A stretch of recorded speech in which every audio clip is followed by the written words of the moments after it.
Welcome to omega India news. చెప్పిన మాటలు ఇచ్చిన హామీలు అమలు చేయని వ్యక్తి ఎవరైనా ఉన్నారంటే అది చంద్రబాబు నాయుడు కూటమి ప్రభుత్వం మాత్రమే అని అన్నారు. శుక్రవారం విజయవాడలో ఏర్పాటు చేసిన మీడియా సమావేశంలో ఆయన మాట్లాడుతూ జగన్మోహన్ రెడ్డి కంటే ఎక్కువ పథకాలు అందిస్తామని, ఇచ్చిన హామీలను అమలు చేస్తామని, అలా చేయలేకపోతే ప్రజలకు తమ కాలర్ పట్టుకునే అవకాశం కూడా కల్పిస్తున్నామని నారా లోకేష్ అన్న మాట వాస్తవమా కాదా? మాజీ మంత్రి వెల్లంపల్లి శ్రీనివాస్ ప్రశ్నించారు. ఏదైతే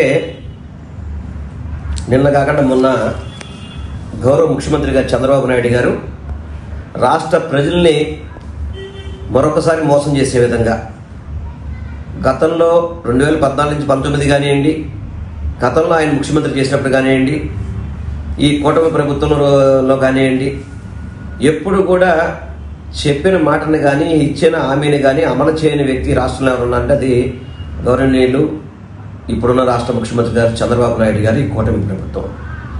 ఎందుకంటే ఎన్నికల ముందు అనేక హామీలు ఇచ్చారు. అనేక హామీలు ఇచ్చి ఈ రాష్ట్రంలో ప్రజలకి జగన్మోహన్ రెడ్డి గారి కంటే కూడా ఎక్కువ సంక్షేమ పథకాలు అమలు చేస్తారని చెప్పని ప్రజల్ని నమ్మపిచ్చి చంద్రబాబు నాయుడు గారు కావచ్చు, కూటమిలో ఉన్న నాయకులందరూ కూడా ఆంధ్ర రాష్ట్రం నలుమూలకి వెళ్ళి వారికి ఉన్న మీడియా ద్వారా కావచ్చు, వాళ్ళకున్న మిగతా విధానాలతో కావచ్చు, రాష్ట్ర ప్రజలందరికీ కూడా పథకాలన్నింటినీ కూడా ఇస్తాం మేము, మాది హామీ అని చెప్పని యువనేత నారా లోకేష్ గారు కూడా అనేక యువగళం పాదయాత్రలో కావచ్చు, అదేవిధంగా వివిధ రకాల ఛానల్స్ ఇంటర్వ్యూలో కావచ్చు, మేము ఇచ్చిన హామీలు అమలు చేయకపోతే మా కాలర్ పట్టుకునే అవకాశం కూడా కల్పిస్తున్నామని చెప్పని ఆ రోజు కూడా యాంకర్స్ అడిగారు.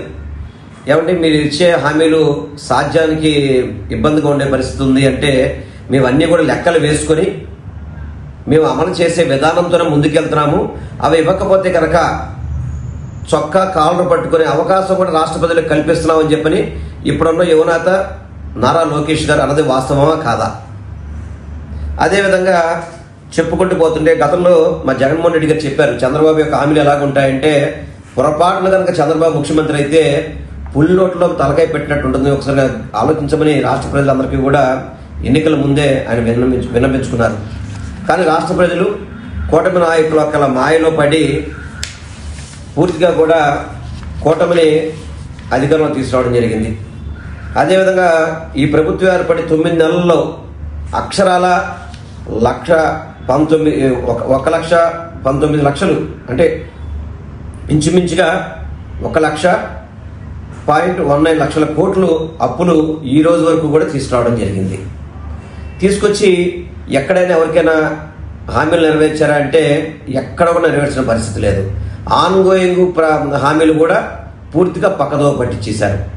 అదేవిధంగా వాలంటీర్లు కావచ్చు, గ్రామ సచివాలయ సిబ్బందిని కావచ్చు, వాలంటీర్లకు అయితే కనుక 10,000 రూపాయలు మేము ఎన్నికలు రాగానే ఇస్తామని చెప్పని ఈరోజు కూటమి నాయకులు ఏం చెప్తారండి, మీకు జీవో లేదు, మీకు మేము ఇవ్వలేము, మీరు ఇప్పుడు ప్రస్తుతానికి మీరు అధికారంలో లేరు, మీరు ఆన్లైన్లో లేరు అని చెప్పని అబద్ధపు మాటలతో వాలంటీర్లని గొంతు కోసేసిన ఈ కూటమి ప్రభుత్వం. అదేవిధంగా జగన్మోహన్ రెడ్డి గారి ప్రభుత్వంలో ఒకసారి ఆలోచన చేసుకోండి. 2.5 సంవత్సరాలు కోవిడ్ ఉన్నా కానివ్వండి, ఎక్కడ ఏ ఒక్క సంక్షేమ పథకం కూడా ఆపిన పరిస్థితి లేదు. ప్రతి ఒక్కటి అనుకున్న డేట్ ప్రకారం వాటిని అమలు చేసిన వ్యక్తి జగన్మోహన్ రెడ్డి గారు.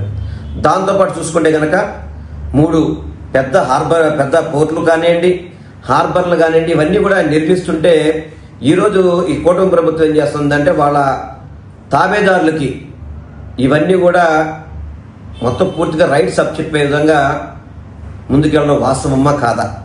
అంతేకాకుండా ఈ రాష్ట్రంలో ఎన్నడూ లేని విధంగా 17 మెడికల్ కాలేజీలు పనులు శంకుస్థాపన చేసి, కొన్ని మెడికల్ కాలేజీలు ఓపెన్ చేసి, మరికొన్ని వివిధ దశల్లో వర్కులు జరుగుతూ ఉంటే వాటన్నిటిని కూడా ఈ రాష్ట్ర ప్రభుత్వం మాకు ఎంబీబీఎస్ సీట్లు అక్కర్లేదని లెటర్ రాయడం కానివ్వండి, ఈ మెడికల్ కాలేజీలు కూడా ప్రైవేట్ పరం చేసే విధంగా వాళ్ళ తాబేదారులకి అప్పచెప్పడం వాస్తవమా కాదా?